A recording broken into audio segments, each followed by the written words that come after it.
Hello, class. I hope you've had a great start to your summer so far. This week's discussion post tasked us with debating the challenge of scale when it comes to the modern state. Certainly a fascinating topic, worthwhile in today's global politics. So, to begin, can a government that spans continents, specifically examples like the United States, the European Union, China, of the like, can those states with such a vast territory protect their freedom of the citizens and the individual? Which is really kind of the argument that Dr. Livingston proposed to us. Can this Hobbesian state of large scale balance the Republican model of the preferred modern state today?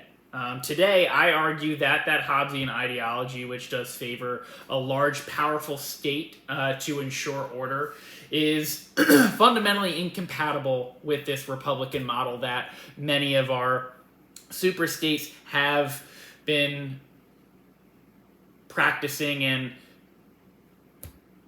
exemplifying.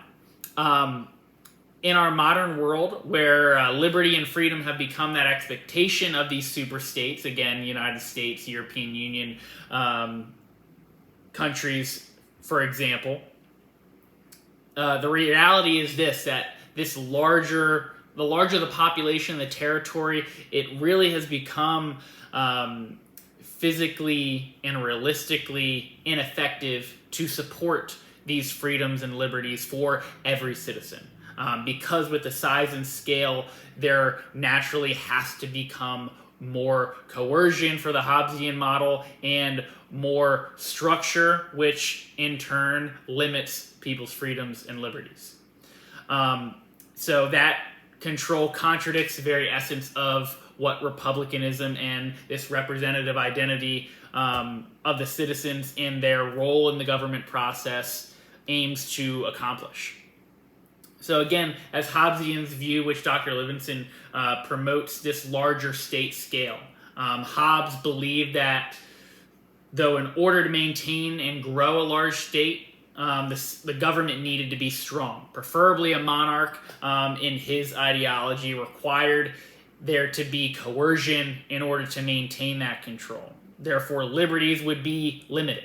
And this Hobbesian preference of a larger state was certainly the goal of most states, and it certainly has become that in the modern state. I mean, you see the United States, nearly 3 million square miles. The European Union, Europe is essentially around the same size. China, even larger. But when you kind of see the reference or size of scale, when you look at the Republican model that these 18th century governments, when they started with the United States declaring their independence and then the French Revolution, they're looking at a model of Rome that started out naturally or kind of to scale as the size of Delaware.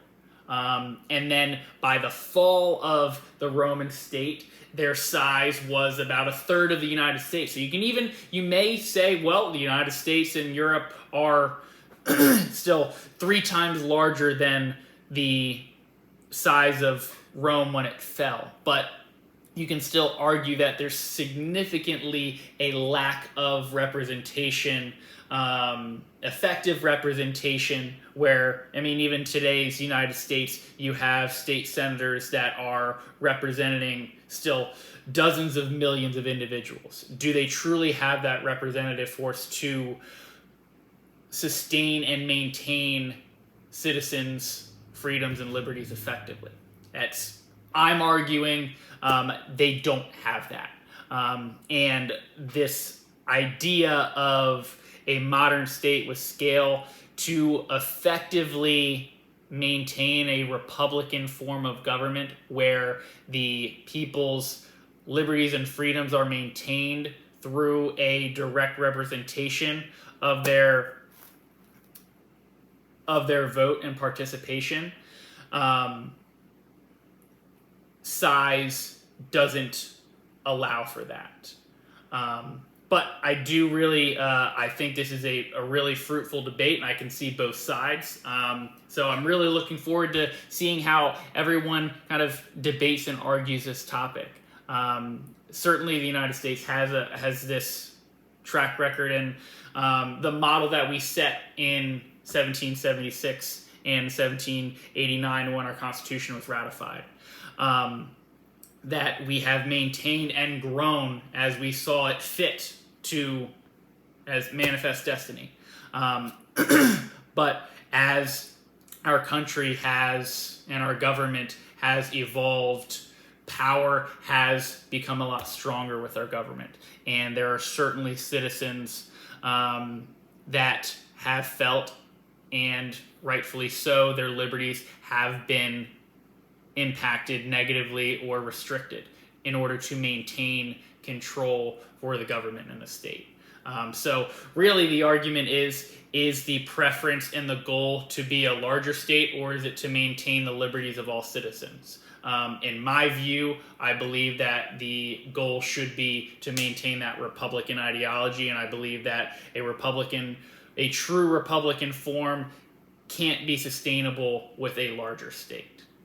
But again, looking forward to hearing everyone's arguments and their thoughts on this topic, which is a really great topic, and hopefully everyone felt the same. But I hope you all had a great course and can celebrate the 4th of July with a good time and safely with your friends and family. So have a great week, and I will hear you in the comments.